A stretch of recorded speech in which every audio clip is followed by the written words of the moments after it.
Traci Abbott doesn't appear that frequently on The Young and the Restless anymore, so some newer fans may not be familiar with this character's tumultuous history in Genoa City. Beth Maitland originated the role of John Abbott's youngest daughter in 1982, and played the role regularly until 1993, earning a Daytime Emmy Award for Outstanding Supporting Actress in 1985.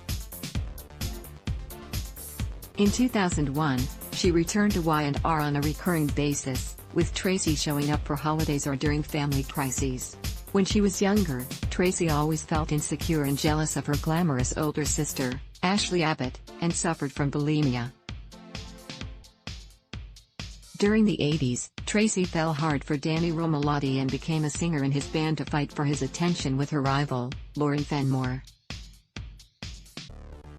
Self-conscious of her weight, Traci became addicted to diet pills, and when she discovered Danny and Lauren were engaged, she got high, crashed her car, and nearly died. Don't touch anything, Traci.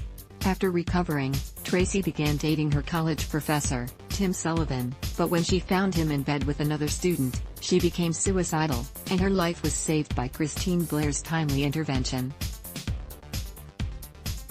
When Traci discovered she was pregnant with Tim's baby, Danny married her to give the baby a family. But a jealous Patty pushed the mother-to-be down a flight of stairs, causing her to miscarry. Traci annulled her marriage to Danny and became involved with groundskeeper Brad Carlton. Traci and Brad were quickly married, but Brad chose his budding business career over his wife, so she left Genoa City to continue her education. During her absence, Brad had an affair with Lauren, but when Traci returned, they reunited and she became pregnant. Sadly, Brad's psycho ex-wife, Lisa Mansfield, kidnapped Brad and caused Traci to have a second miscarriage. Ultimately, Traci lost Brad to her older sister, Ashley, and turned to writing, penning 2 best-selling novels. Since you're holding the baby, I can hold Brad. Later, Brad and Traci got back together again, and she gave birth to their daughter, Colleen Carlton. Unfortunately, the child wasn't enough to keep their marriage afloat, and they divorced later that year. Traci began a romance with her publisher, Steve Connolly, and eventually moved to New York City with Colleen, where she married Steve in 1993. In subsequent years, Traci made visits home for big family drama, such as when her father, John Abbott, had a stroke and passed away. Traci was also around when Brad drowned, and later when their daughter, Colleen, also died, agreeing to give her heart to an ailing Victor Newman. She was also by her brother Jack Abbott's side when he was shot and paralyzed by Patty and later married Nikki. Traci also confessed to Abby and Jack that she and Steve were drifting apart, and the couple ultimately divorced in 2014. Traci spoke at her father's funeral. Traci continues to be the rock of the Abbott family, turning up to offer a strong shoulder for her family members to lean on in times of crisis. And boy, does everyone in that family have more than enough drama in their lives to keep her busy. Plus, Traci found herself offering advice to Kane Ashby, who was struggling with trying to repair his relationship with his estranged wife, Lily. The drama inspired her to start writing a new book, but it also caused some feelings between her and Kane that she politely turned down.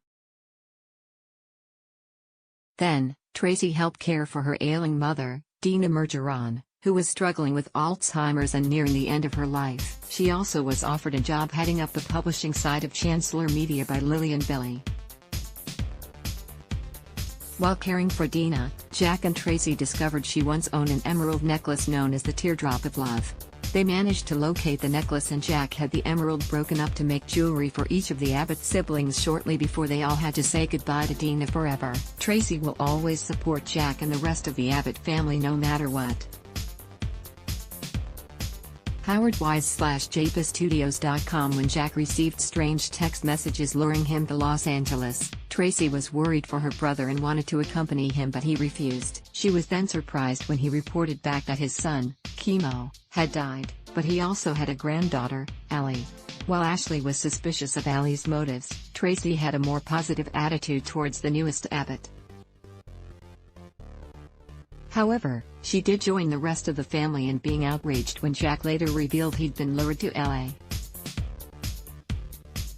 by Diane Jenkins, who had faked her death years ago. When Jack brought Kyle back to town to share the news of his mother's resurrection, Traci was on hand to help offer Kyle a shoulder to lean on. Stay tuned to see what happens next. Ad block test: why?